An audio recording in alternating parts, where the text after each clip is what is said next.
지난주 오대산에서 한미준이라는 모임이 있는데 한국 교회 미래를 준비하는 모임, 좀 아주 거창합니다. 거기서 부목사 부부 수련회를 열었습니다. 한 200여 명 참석해서 아주 좋은 수련회를 가졌습니다. 13명의 강사가 13개의 강의를 했습니다. 보통 그 수련회 혼자서 되게 하는데 13명의 강사가 와서 이렇게 했습니다. 너무 강의들이 좋았습니다. 강의가 너무 좋아서 제가 아이패드 가져가서 현장에서 그걸 노트해서 제가 페이스북에다 올렸더니 많은 분들이 그걸 꽤 읽어주었습니다. 모든 강의가 다 좋았는데 저는 개인적으로 선한목자교회 유기성 목사님이라는 분이 계시는데 감리교 목사님이십니다. 그 강의가 너무 좋았습니다. 유 목사님에게 주어진 강의 제목은 목회자의 위기와 극복이라는 제목이었습니다. 제게 만일 그 제목이 주어졌으면 저는 매번 목회자의 위기가 뭔가를 다 찾아냈을 거예요. 돈, 이성, 절망, 교만, 나태 이런 것들을 쭉 뽑아서 이런 거 위험하다 그렇게 했을 터인데 유기성 목사님은 그 얘기를 한마디도 하시지 않으셨어요. 그냥 다짜고짜 목회자의 위기는 어디서 오나를 질문하고 답도 생각할 틈도 없이 그냥 주셨어요. 주님 한 분으로 충분치 않아서 위기가 온다. 그냥 상투적인 대답이에요. 목사는 누구나 다 그렇게 얘기할 수 있는데 그날은 그 말이 그렇게 들리지 않았어요. 그냥 망치로 꽝 얻어맞은 것 같았어요. 그리고 정말 그렇구나 라고 생각했습니다.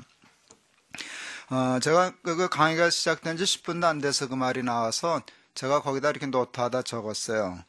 그냥 여기서 강의 다 끝내도 아무 문제 없겠다. 그런 생각이 들었어요. 예수님 한 분이면 충분하냐?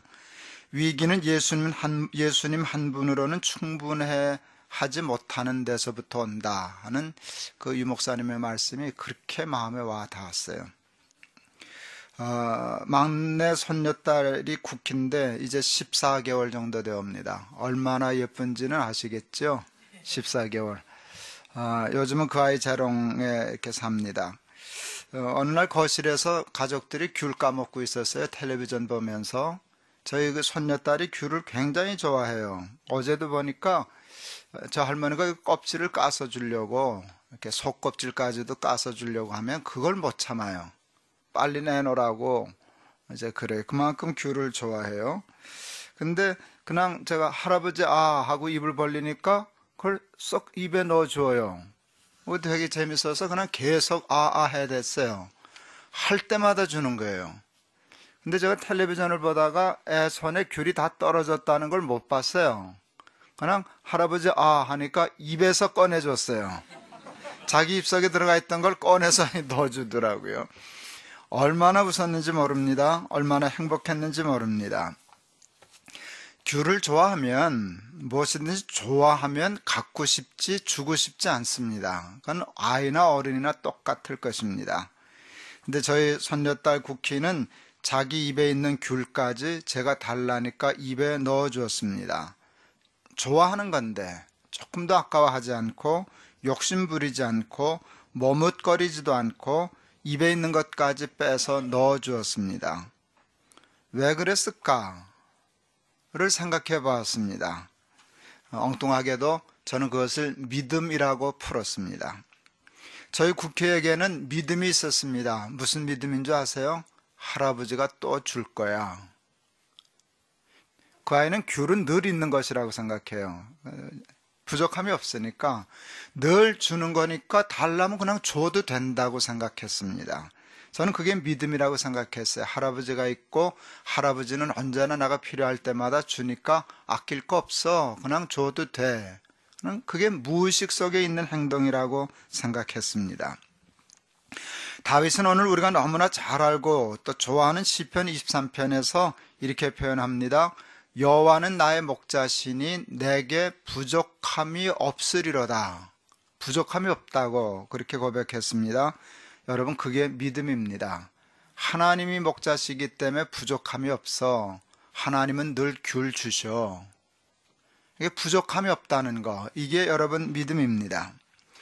동물의 왕국과 같은 그 프로그램을 보면 여러분 유심히 보시는지 모르는데, 여러분 동물들이 뭘 먹을 때 빨리 먹던가요? 천천히 즐기면서 먹던가요? 모르시나요? 음식을 즐기면서 먹는 동물은 사람밖에 없습니다. 동물은 음식을 즐기는 게 아니라 그냥 살려고 먹는 겁니다. 근데 되게 빨리 먹습니다. 상상을 초월하게 빨리 먹습니다. 씹어 먹는 놈들 별로 없습니다. 여러분, 소도 씹지 않는 거 아시죠?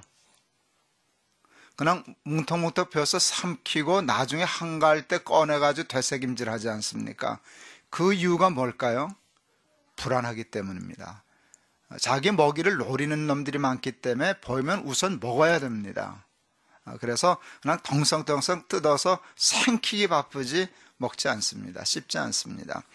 여러분 집에서 개를 길러봐도 여러분 개 식사 속도도 거의 광속에 가깝습니다. 어떤 땐 제가 우리 아내 몰래 고기 덩어리도 주거든요. 그러면 이걸 좀 씹어 먹으면 좋은데 삼킵니다. 그럼 제가 아까워요. 야, 이 자식아, 맛도 모르고 그냥 삼키냐? 좀 씹지. 안 통합니다. 주면 꿀꺽, 주면 꿀꺽 그럽니다. 왜 그럴까요? 그게 동물의 본능입니다. 있을 때 빨리 먹어둬야 됩니다. 먹은 것만이 내 거기 때문입니다. 즐기다가 뺏길 수 있기 때문에 불안해서 그렇게 못합니다. 그게 애완견임에도 불구하고 그 동물의 그 본성이 없어지지 않아서 그렇습니다. 특히 새끼일 때, 어릴 때는 여러분 아세요? 이게 배 터지도록 먹습니다. 개가 크면 절제가 되는데요. 자기 먹을 만큼만 먹는데요. 강아지 때는 먹을 만큼 먹지 않고 배가 터질 때까지 먹습니다. 그래서 여러분 짜고 난다는 말 들어보셨죠? 하도 먹어서 배가 커서 강아지가 다리가 휩니다. 다리가 휩니다. 실제로 휩니다. 우리 짜고 났다고 그러고 그랬었습니다. 왜 그런가 하면 여러분 불안하기 때문입니다. 자기 것은 자기가 지켜야 하는데 자기가 약하기 때문에 있을 때 후다닥 먹어치웁니다. 부모에게 버림을 받아 고아원 같은 곳에 자라는 아이들에게서 그 약한 동물의 본능이 나타납니다. 모르긴 해도 빨리 먹을 겁니다. 많이 먹을 겁니다. 그러고 아세요? 그 아이들은 무의식적으로 먹을 것이 있으면 감춰둡니다.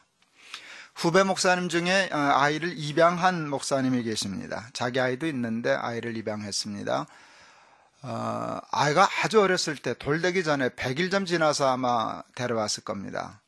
그 아이는 한 100일 정도밖에 그 고아원에 있지 않았는데요. 데려왔는데 그 아이에겐 이상한 버릇이 있어요. 뭘 주면 자꾸 이불 속에다 갖다 감춘다는 거예요. 감춰놓고는 잊어버리는 거예요. 사과 같은 거 집어넣으면 거기서 썩습니다. 그래서 몇 번 그런 일을 당했다 그럽니다. 왜 그럴까요? 아이가 무서운 거예요. 그게 무서운 거예요. 돌도 안 된 아이가 버림받았다는 걸 느끼는가 보죠. 그러니까 누구도 나를 지켜주지 못할 거라고 하는 무의식이 움직이는 것이죠. 그러니까 있으면 먹고 욕심내서 먹고 그래도 못 먹으면 숨겨라도 놓고.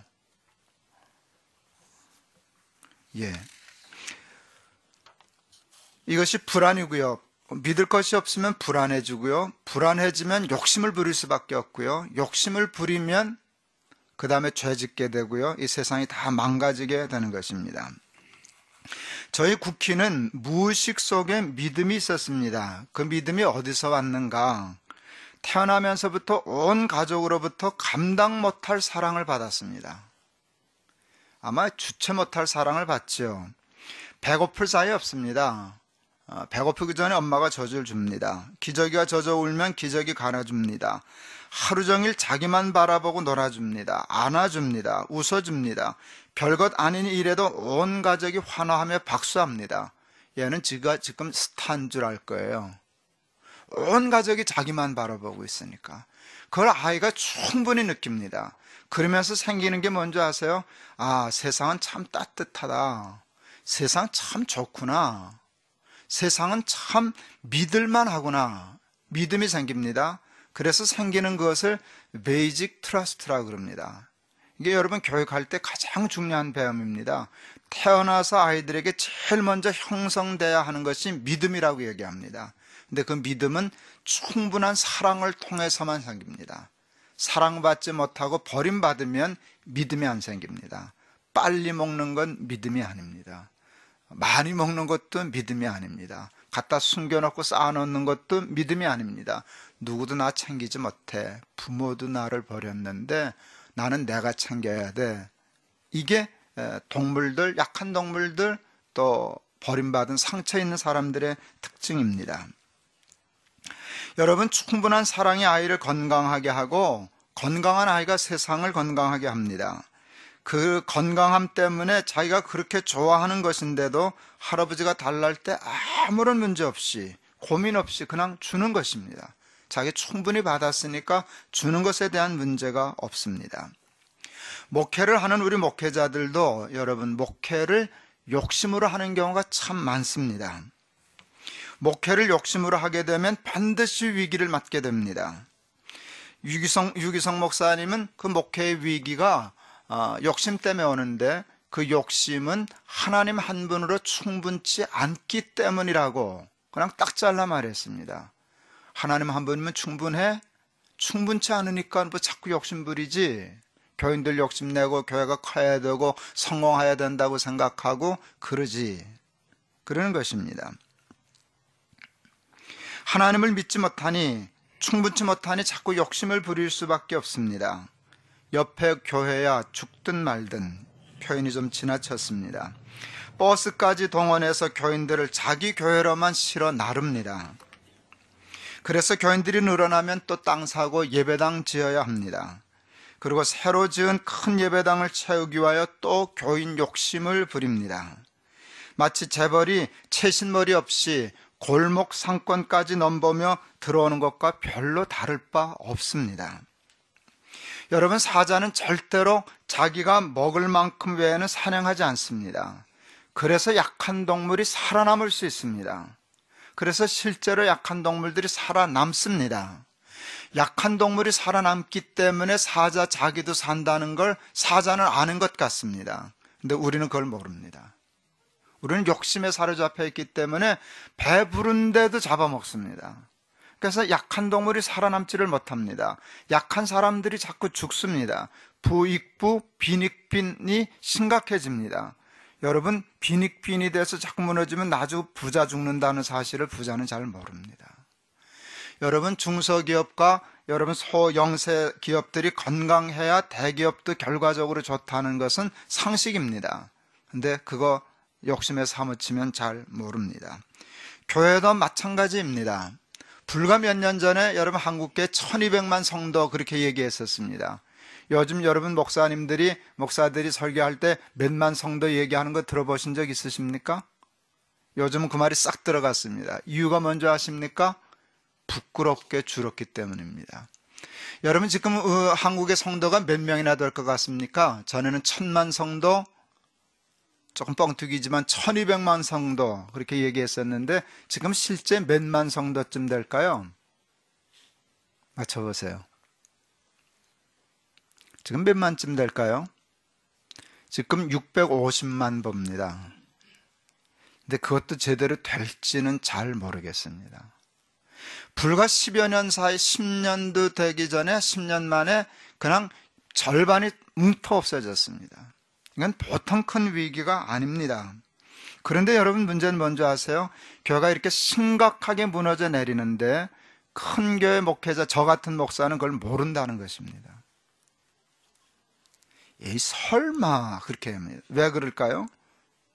우리 교회는, 자기 교회는 교인이 계속 늘어나고 있으니까. 교회가 늘어나고 올 때마다 교회가 미어터지기 때문에 한국교회 교인이 준다는 사실을 도무지 느낄 수가 없습니다. 여러분, 그걸 누가 느낄까요? 개척교회 목사님들이 느낍니다. 피부로 느낍니다. 농어촌교회 목사님들이 느낍니다. 실제로 문을 닫고 그렇습니다. 여러분, 저희같이 큰 교회들은 그 현실을 피부로 느끼지 못합니다. 그러는 사이에 한국교회가 반토막이 나고 말았습니다. 멀리 내다보면 여러분, 작은 교회들이 건강하게 살아야 큰 교회도 사는 것입니다. 작은 교회가 죽어나간다는 것은 시간만 문제가 있지 큰 교회도 죽을 거라는 것입니다. 사실 얼마 남지 않았습니다. 힘이 있다면 욕심을 부리고 작은 교회의 아픔과 어려움 느끼지 못하고 그냥 자기 교회만 부흥시키려고 하다 보면 나중에 큰 교회들도 큰 어려움을 겪게 될 것입니다. 여러분, 정말 둘 다 어려움을 겪게 되면 작은 교회가 견디기가 쉬울까요? 큰 교회가 견디기가 쉬울까요? 작은 교회가 견디기가 쉽습니다. 작은 교회는요, 그냥 움츠리고 있으면 됩니다. 버티면 됩니다. 큰 교회는요, 어느 이하로 내려가면 안 되는 시점이 있습니다. 자기가 가지고 있는 것이 너무 크기 때문에 그것을 유지하기 위하여 어느 이상은 내려가면 안 되는 선이 있습니다. 근데 한국교회가 무너지기 시작하면 그게 금방 무너집니다. 그거 절대 채울 수 없습니다. 그때 큰 교회부터 무너지기 시작할 것입니다. 재벌과 대형 교회들이 문어발 확장을 하는 것은 여러분 욕심 때문입니다. 그런데 여러분, 그 욕심은 믿음 없기 때문입니다. 재벌이 믿음 없는 건 당연한 일입니다. 장사하는 사람이 예수 믿는 사람이란 말이지만 예수도 안 믿는 재벌이 무슨 믿음이 있겠습니까? 그들에게 믿음을 요구한다는 것 자체가 넌센스입니다. 그러나 여러분, 대형 교회 목회자들에게 믿음이 없다는 말은 이게 정말 말이 안 되는 소리인데 말이 될 수 있습니다. 저를 비롯한 큰 교회 목회자들이 제일 경계하고 조심해야 할 것은 이것입니다. 소명을 가장한 야망입니다. 여러분, 교회를 부흥시키는 일은 목회자의 사명이라고 생각합니다. 하나님이 기뻐하시는 일이라고 생각합니다. 그러면서 남도 썩이고 자기가 먼저 썩습니다. 하나님을 위하여 열심 낸다고 욕심 낸다고 생각하는데 사실은 아닙니다. 너희는 몇 명 모이냐? 우리는 얼마 모여. 너희는 강남에 사냐? 강북에 사냐? 우리는 강남이야. 우리 교회는 의사 많어. 이런 자랑들이 유치하지만 사람에겐 다 있습니다. 다 있는데 그러다 하보면 그거는 소명을 가장한 야망이 됩니다. 유 목사님의 진단에 따르면 하나님 한 분만으로 충분하지 않아서 그렇답니다. 그걸 더 직격탄으로 얘기했습니다. 믿음이 없어서 그렇다고 말씀했는데 동의할 수밖에 없습니다. 오늘 본문 시편 23편은 예수를 믿는 사람들이 가장 좋아하는 성경 구절 중에 하나입니다. 이 시편은 정말 기가 막힌 다윗의 신앙 간증입니다.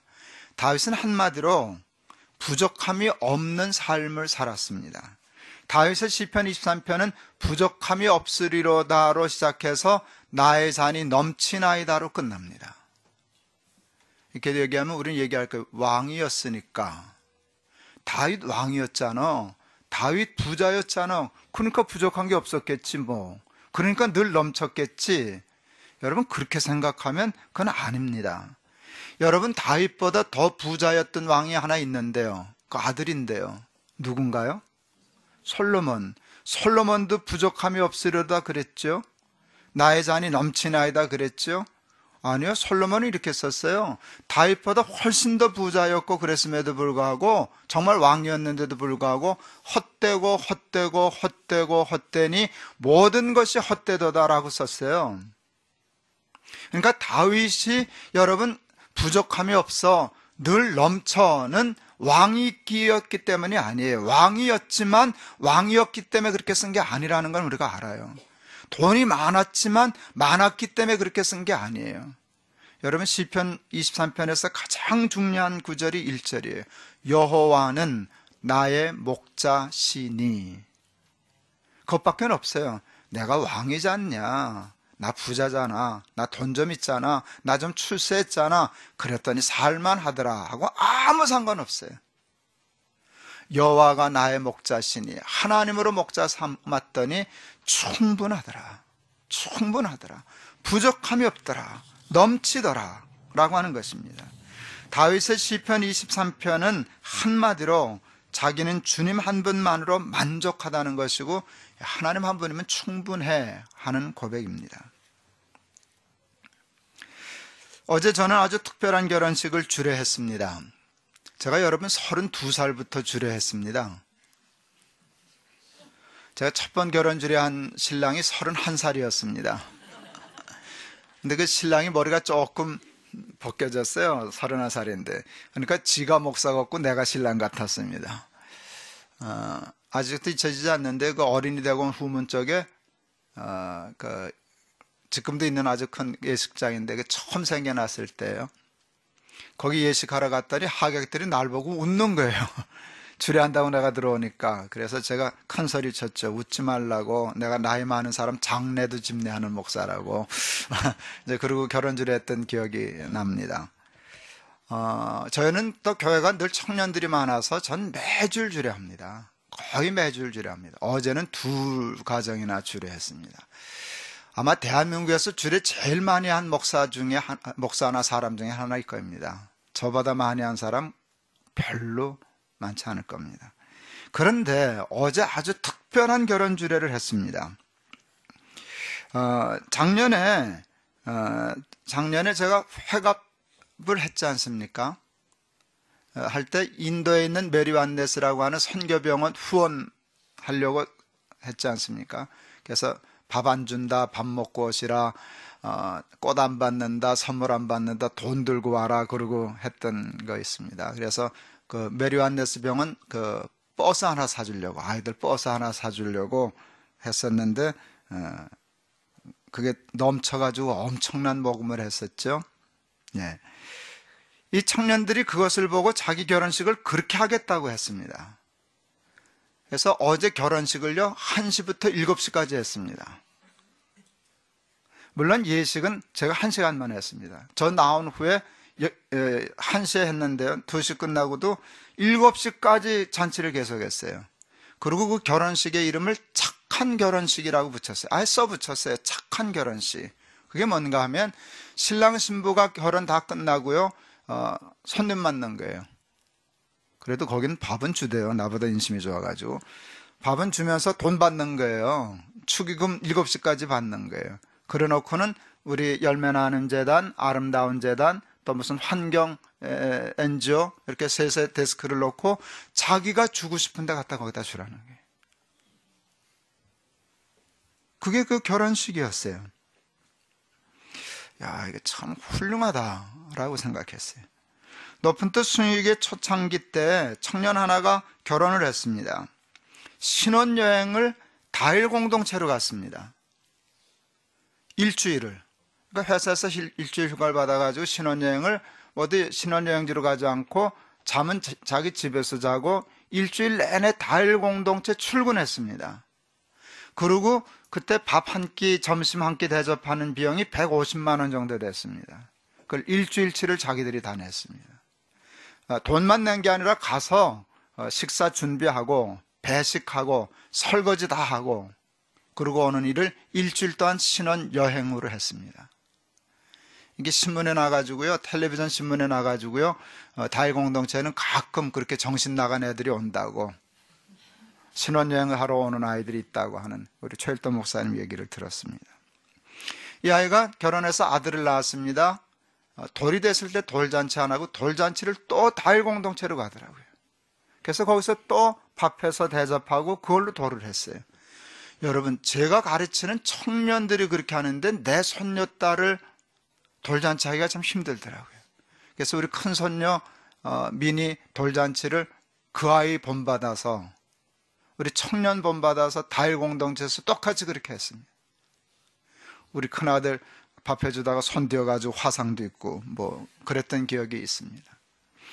그러고 보니까 둘째, 셋째 손녀딸도 돌잔치 해주는 게 좀 불편했습니다. 그래서 결국 못했죠. 그래서 하나의 몫은 캄보디아 선교사에게 보냈고 하나의 몫은 말라위에 보내고 그랬습니다. 하나님 한 분만으로 만족하면 다른 욕심이 조금씩 줄어듭니다. 이게 재밌습니다. 저희 아이들도 결혼할 때 그렇게 했습니다. 막내 아들놈이 결혼할 때 아버지 저 결혼 줄일 테니까, 비용 줄일 테니까 그 비용 줄여서 러시아 선교사님 차 좀 사드리셔요. 자동차 하나 사드리셔요. 그래서 비용을 정말 많이 줄였습니다. 예단 예물 거의 안 했고요. 10평짜리 다세대 주택 전세 얻어서 장가 보냈고요. 우리 아내가 한 1000명 정도 식사 준비를 해야 된다고 이렇게 준비했어요. 뭐 이동식 뷔페죠 하니까 그때 벌써 몇 년 전인데 25,000원 최소한 달라 그랬습니다. 여러분 보시기에 제가 25,000원 점심 1000명분 준비할 돈 있어 보이셔요? 없어 보이셔요? 저 있어 보이죠? 예. 그거에 뭐 별로 문제 없죠. 그런데 2,500만 원을 밥값으로 쓴다는 일이 좀 불편했습니다. 그래서 우리 아내가 거기 이제 정의여고 우리 정의교회에서 했는데 학교 영양사를 찾아갔습니다. 갈비탕 끓여줄 수 있냐? 있다. 얼마냐? 7,500원이다. 아, 그거 딱 좋다. 그래서 여러분 7,500원짜리 갈비탕 해서 우리 막내 결혼했습니다. 문제가 하나 생겼습니다. 영양사가 갈비탕은 잘 끓일 수 있는데 그릇이 없습니다. 학교이기 때문에 아이들 스테인리스 식판에다가 배식하는데 거기다가 상을 차려도 될까요? 우리가 그렇게 했죠. 밥을 먹지 식판을 먹냐. 김동호 목사 별건 아니지만 김동호 목사 막내 아들 결혼식 스테인리스 식판에 갈비탕 끓여서 손님 대접했습니다. 부주돈 엄청 들어오대요. 부주는 줄 서서 받고 식사하는 갈비탕으로 스테인리스 식판에 돌리니까 돈 많이 남았어요. 아들 몇 개만 더 있으면 부자 되겠다 싶었습니다. 그러니까 차가 2대 나오더라고요. 예, 그래서 차 2대 나왔어요. 큰아들 때도 그렇게 했어요. 이제 둘째 남았는데 둘째도 그래야 되지 싶습니다. 어제 우리 청년 축의금 다 바로 요 몇 주 전에도 이게 바람이 부는 것 같습니다. 우리 교 청년인데 그 아이는 절반을 내놨습니다. 축의금의 절반을 열매나눔 재단에 내놨습니다. 아이들이 훌륭하죠. 우리보다 훌륭하죠. 예, 어제는 이게 이제 드디어 100%가 나왔습니다. 그래서 나도 어제 주례하다 그래서 야, 나도 조금 떼어 먹었는데 너는 다 내놓냐? 그래서 하객들이 웃고 그랬습니다. 어제 결혼한 친구 축의금을 다 재단 후원금으로 다 냈기 때문에 그 결혼 비용은 순전히 자기 돈으로 다 했으니까 마음껏 했겠죠? 무슨 재벌 아들이란 모르겠지만 그래 보이지는 않던데요. 그러니까 절제할 수밖에 없죠. 그러니까 할 건 했다 치고 하고 제끼고 했는데 그냥 모양 갖춰서 했어요. 세상 사람들이 봤으면 그 절제한 것을 보고 초라하다 그랬을 거예요. 절제는 초라하는 거예요. 초라한 거예요. 근사하게 식사 대접할 수 있는 일을 스테인리스 식판에다 하는 것이 절제예요. 근데 여러분, 절제를 성경은 뭐라 그러는 줄 아세요? 성령의 은사라고 그래요. 참 기가 막혀요. 절제는 성령의 은사예요. 누가 절제할 수 있는가 하면요, 성령으로 충만하면 절제가 된대요. 왜? 허세 안 부려도 되니까. 자랑하지 않아도 되니까. 충분히 자신 있으니까. 충분히 만족하니까. 그냥 굶어도 괜찮아. 밥 안 먹어도 상관없어. 그냥 꼭 큰 집 안 써도 돼. 10평짜리 살아도 괜찮아. 그건 어디서 오는가 하면 자신감에서 오는 겁니다.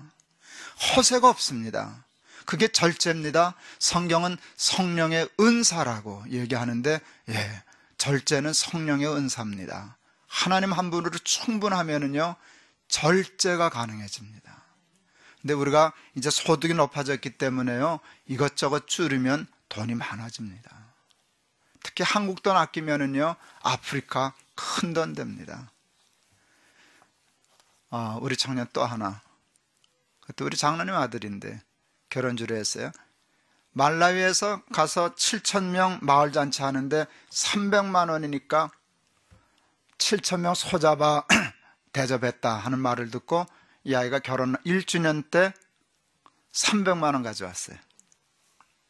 그러니까 거의 매일 10,000원씩 모으다시피 그렇게 모았어요. 그래가지고 우리 결혼 1주년 기념으로 소잡아서 잔치해 주세요. 요즘 보고를 받으니까요, 우리 말라위 우리가 돕는 한 구물리라가요, 지금 쉽게 말하면 보릿고개랍니다. 아직 옥수수는 나오지 않고 먹을 건 떨어지고, 그래서 그전에는 이제 두 끼 먹다가 이제는 한 끼로 줄여서 먹고, 이게 옥수수 나올 때까지 버텨야 되는, 옛날 우리 춘공기가 있습니다. 그래서 영양 상태가 나빠지니까 자꾸 질병에 걸리고 말라리아도 걸리고 더 걸리고 이제 그런다 하는 얘기를 들었습니다. 그래서 영양제라도 사보내야 되겠고 좀 사서 먹여야 되겠다라고 하는 생각이 드는데, 하여간 그 청년도 결혼하고 1주년으로 결혼 1주년으로 기가 막힌 행사도 할 수 있지만 그 아이도 행사를 구물리라 사람들 서잡아 대접하는 거. 우리가 이번에 일을 하면서요, 뭘 할 때마다 자꾸 상품을 겁니다. 경쟁을 시키려고. 그래서 그 아궁이 부뚜막 하는데도요 경쟁을 붙였어요. 빨리 하는데 염소 5마리씩. 그래가지고 염소를 65마리를 풀었다 그러더라고요. 우리 지금 사무총장 거기 들어가 있는데 지금 가장 힘들고 영양 상태 어려울 때 염소 65마리를 푸니까 저들에게 도움이 될 겁니다. 다음은 한 달, 일주일이라도 버틸 겁니다. 그래서 기쁩니다.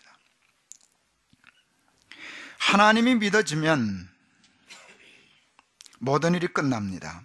아무리 주여 주여 하여도 결국 하나님이 안 믿어지면 하나님으로부터 부족함이 없는 은혜를 체험하지 못하게 되면 우리는 반드시 쓸데없는 짓을 해야 됩니다. 쓸데없는 짓을 하다가 다 망합니다. 하나님 한 분으로 충분하면, 부족함이 없으면, 삶의 잔이 넘치면 우리 국기처럼 입에 있는 것도 뽑아 남 줄 수 있습니다. 남은 초라하다고 그래도 아무 상관없이 절제할 수 있습니다. 그리고 더 좋은 것을 남에게 베풀면서 즐거워할 수 있습니다. 다윗처럼 부족함이 없이 푸른 초장, 쉴 만한 물가의 삶을 살 수 있습니다. 날마다 그의 영혼이 소생됩니다.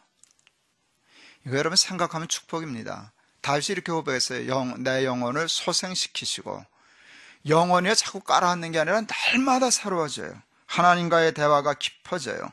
혹시 사망의 음침한 골짜기에 빠지는 때를 당하여도 천하태평이에요. 여러분 다윗의 시편에 보면 이런 게 있어요.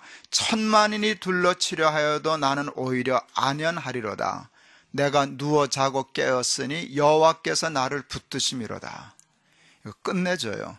여러분 다윗을 죽이겠다고요 1000명이 둘러싼 게 아니라 1000만명이 에워쌌어요.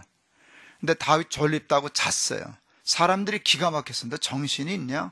너 죽이겠다고 지금 1000만명이 둘러쌌는데 어떻게 잠을 자냐? 다윗 간단해요. 하나님이 지키시는데. 정말 끝내주지 않아요? 하나님이 지키시는데 왜 못 자? 그래서 여호와께서 사랑하시는 자에게는 잠을 주시는도다는 말씀이 그래서 나왔겠죠. 사망의 음침한 골짜기를 다닐지라도 해 받을 것을 두려워하지 않는다. 이 복도 받았어요. 또 이런 복도 받았어요. 원수 앞에서 상을 베푸시고 기름으로 머리에 부으셨다고. 이게 뭔지 아세요? 하나님은 꼭 상을 주셔도 원수 앞에서 주시더라. 그것도 그냥 쏟아부어 주시더라. 원수 앞에서 상 받을 때 얼마나 통쾌하겠어요. 근데 그 모든 것이 딱 하나에 걸렸어요. 여호와가 나의 목자시기 때문에. 그 말을 우리 유기성 목사님의 표현대로 이야기하면 하나님 한 분으로 충분해. 하나님 한 분으로 충분해. 난 하나님 믿어. 그랬습니다. 말씀 마치려고 합니다. 오직 믿음, 오직 예수입니다. 여호와를 정말 우리의 목자를 삼으면 다른 것은 있으면 좋고 없어도 아무 상관없는 그저 그런 것들이 되고 맙니다. 항상 기뻐할 수 있습니다. 범사에 감사할 수 있습니다. 높은 산이 거친 들이 초막이나 궁궐이나 내 주 예수 모신 것이 그 어디나 하늘나라 내 찬송으로 부를 수 있습니다. 하나님을 믿는 온전한 믿음으로 다윗처럼 부족함이 없습니다. 나의 잔이 넘칩니다. 고백하며 살아가는 우리 사랑하는 저와 여러분 다 될 수 있기를 주의 이름으로 축원합니다. 기도하시겠습니다. 하나님, 예수 잘 믿게 해 주십시오. 하나님 한 분으로 충분할 수 있게 해 주십시오. 그리하여 세상 욕심 절제할 수 있게 해 주십시오. 사람들은 그것을 초라하게 보지만 우리는 그것을 성령 충만으로 봅니다. 성령으로 충만하여 부족함이 없어서 쓸데없는 세상 덧칠하지 않고 살아도 넉넉히 부유하게 살 수 있는 그런 부유함을 우리에게 주십시오. 예수 그리스도의 이름을 받들어 기도하옵나이다. 아멘.